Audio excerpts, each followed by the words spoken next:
Hello class, I just wanted to walk through a little bit of the narrative speech rubric here and note a few kind of things. So my expectations for you, you're looking for a 2 to 5 minute personal narrative. And that could be very different for from someone else in the class. Don't feel like, oh, I have to write it like them, or necessarily that it has to be exactly like the sample speeches we'll go over. Now, it does say select a theme or idea which you believe your audience would find interesting. That's optional. You don't have to have a theme. Okay. Now, some requirements. What I would say is allow you to have, you could use note cards or you could use a printed kind of outline. In this case, I will allow you even to use your iPad on there, although I don't prefer that. This is obviously changing because we're not doing it in person together here. Same thing. Obviously, you won't be bringing me a printed copy, but you'll share it with me through Google Drive. Okay, make sure it's very clear which one is your final draft. So, okay, you should have your final draft at the top, right? Okay, and then the subsequent pages, right? Those are your earlier drafts. So if I keep scrolling down through the Google document, I'll eventually go through all the way to your first draft. So, what's going to be important?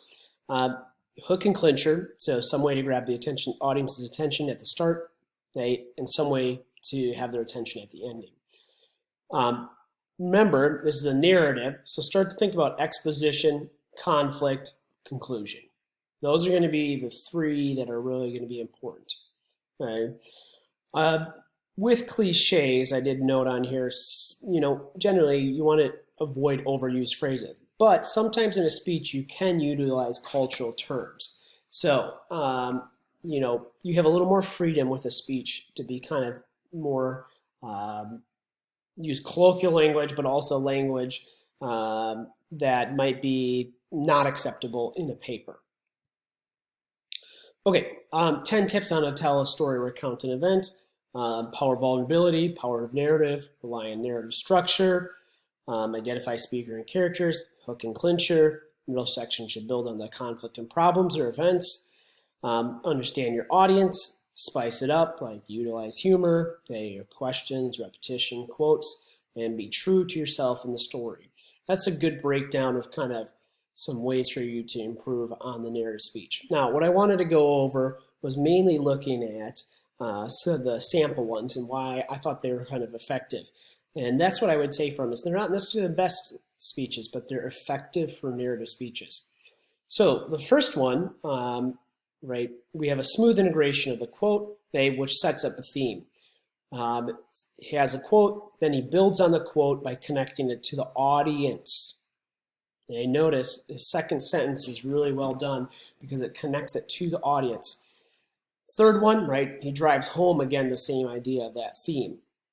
Right? Then we go into its exposition, so character, place, journey, backstory, and basically, this kid hates him, this kid hates him, these two schools are coming together. Now, third paragraph's all about more of the action, and I would say I put humor amplified by calm demeanor of speaker. This person was a really chill person. You would never have expected this. It wasn't like this is a person that was always in conflict and would irritate other people. It was like, why the heck would you ever want to say you're going to kill this person? They were one of the nice people. So we have our introduction of action. Well, problem intensifies. Then we have a resolution. Then at the end, we have unity. Well, unity, what do you mean? He comes back to the quote. He comes back to the theme. The thing I want to say about it is, notice his last kind of line here. We had a newfound respect for each other, and the last thing he said to me before we parted ways was, "I'm going to beat you one day." And I said, "I can't wait to see that day." So the end is different from the intro, but connects back to the same idea. It's a united speech. Now, the other thing is it also uses dialogue here really effectively. Okay, good. Second speech, a different one, in media res. So this one jumps right into the action. And go run as fast as you can, boys. Don't let it get you, and keep your eyes closed. My dad's voice was commanding. He urged us to escape from the creature pursuing our little party. Excuse me. Now, I put revelation here because what you can't tell is this person did bring a prop, and what they did is they got really into it, and we weren't expecting this person to come up and get this enthusiastic about the speech, but they got into it. Like, they sold it as if they were super terrified.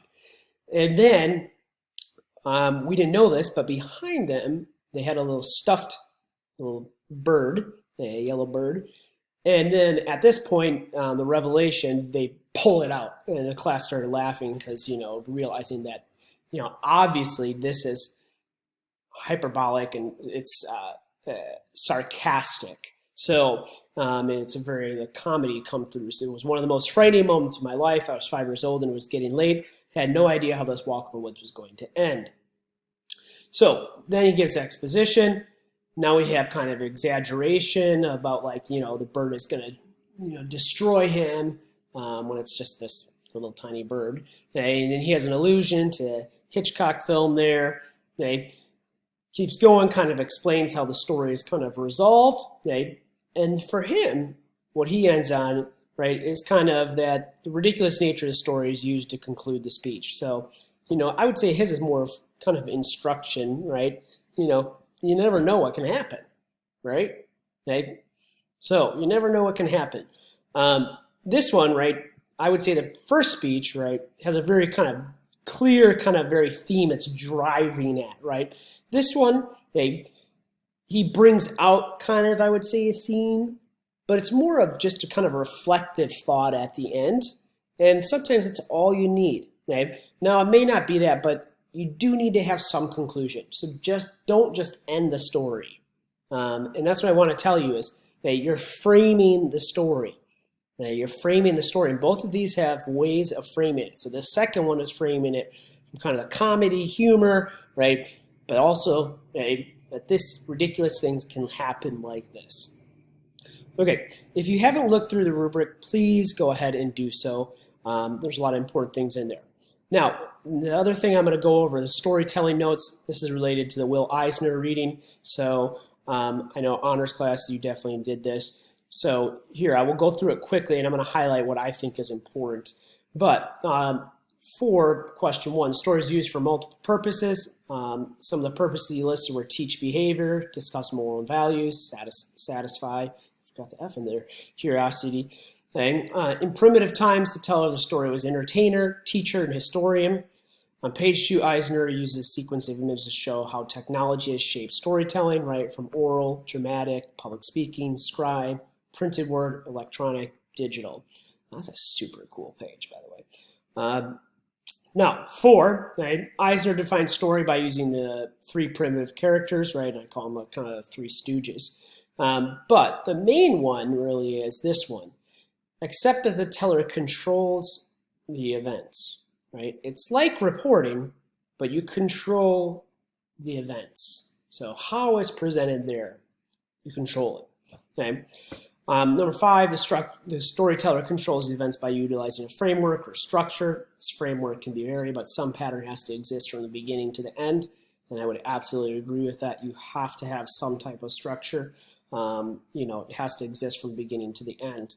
Okay.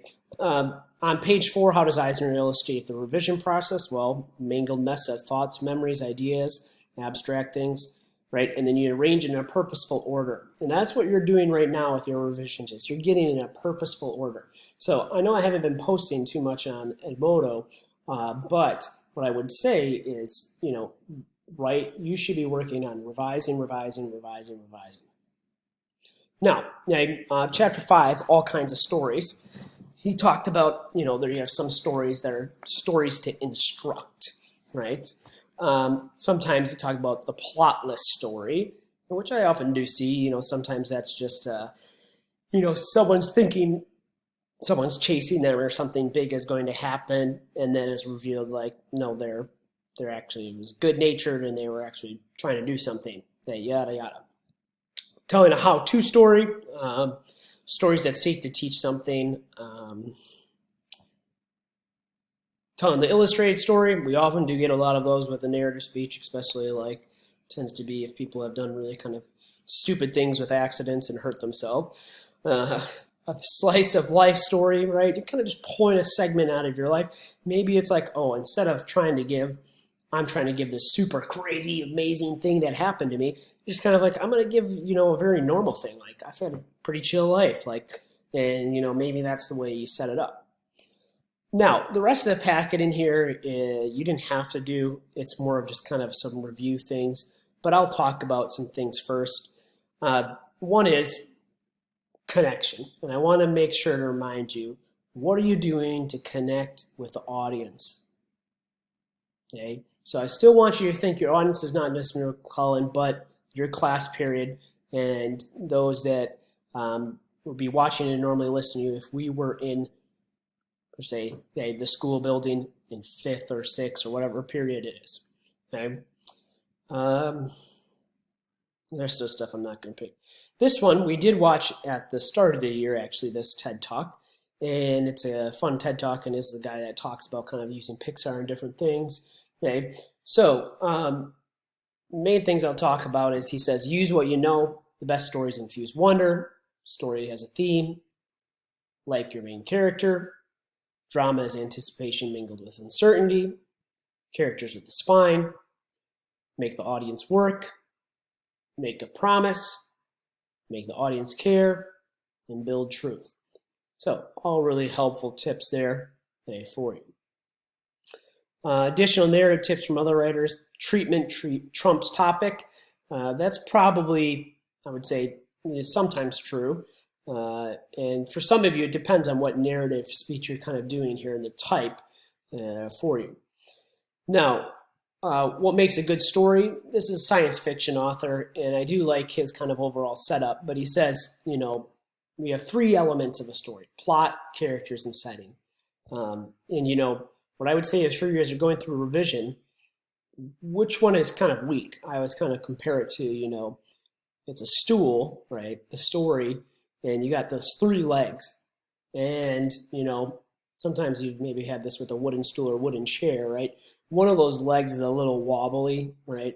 Or, in some cases, right, it needs to be kind of just actually hammered out, and then you got to re-glue it.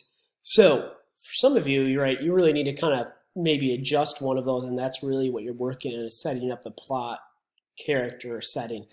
Most often what I see is, I would probably say setting is often one that's skipped over, or characters. Students do a good job with plot. I think most of the time I've seen narrative speeches that get that. And that's because if you don't have that, you don't really have a narrative speech at all. So you're going to just basically bomb it. So most students always get some type of plot. Now, what I would say is if you see really good narrative speeches, right, the characters really come alive, right, and the setting, right, really comes alive and contributes to it. Okay. So these are some different ones that he goes over and talks about. This is a different one. This is a different guy. But he talks about kind of some 4 truths of a story. And he says, make sure you're always true to the teller, true to the audience, true to the moment, true to the mission. Well, what does that mean? True to the teller, true to who you are. Right? True to the audience, right? Well, audience, in this case, right, you might be, you might do this speech different because maybe they're just going to be watching it, from their home, or I don't know totally yet how we're going to do it. Maybe true to the moment, right? Your speech might be very different in light of what has just happened and all this e-learning and coronavirus compared to if we were, 3 months ago. So, you match your context. Some of you, right, maybe even true to the moment, you're just really like giddy and excited and want to be talking to another human being or something. I don't know, right? And true to the mission, right? Mission, I would say the purpose of the speech. Let's see, there shouldn't be any additional notes. So I'm looking forward to the narrative speeches. I would say is revise, revise, revise, revise, revise until Wednesday. Okay? And here's why. After Wednesday, practice, practice, practice, practice, practice, so you can post it Friday. Boom. Spring bake, here I come. All right, hope you guys are doing well, and talk to you later.